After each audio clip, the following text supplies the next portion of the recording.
Hi, I'm Marguerite Schroeder, and I am the grateful recipient of the SJ Magazine Women of Excellence Lifetime Legacy Award. In my 20s, I had the first relationship with addiction. I didn't know it at the time. If I was told that I had a problem with alcohol, I would probably tell the world that's someone else, certainly not me. But clearly there was an issue. Stopped drinking for 30 years.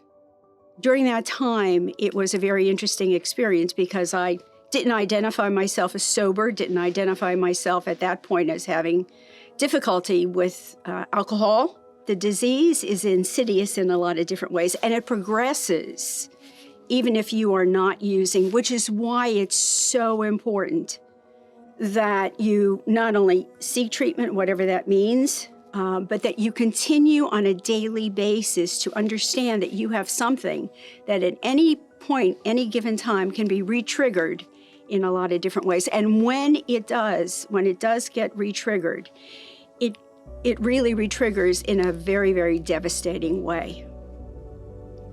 And so in 2008, first drink of alcohol after 30 years sent me into a nosedive, sent me into a tailspin.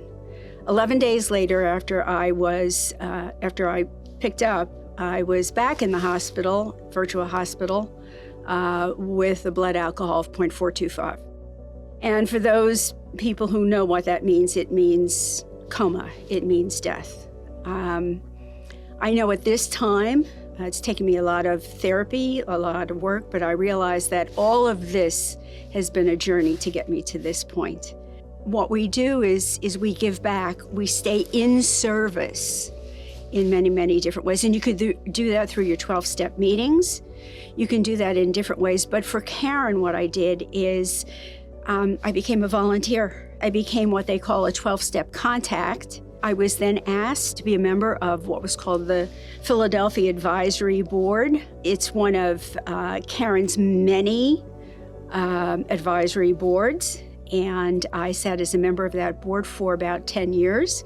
And during that time, I continued my volunteer work, became a member of that board, and learned Karen not only from the inside as a patient, but from the external piece.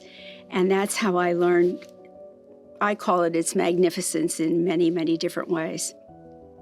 I don't think I can really say this without tearing up, but I think that all of us have been brought here for a greater and a higher purpose.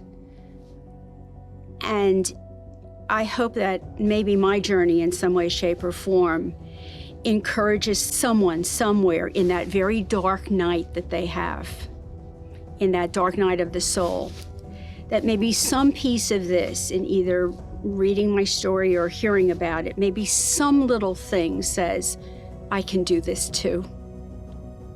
And I can do this so that I can lead a better life and that I can leave this moving forward to someone else.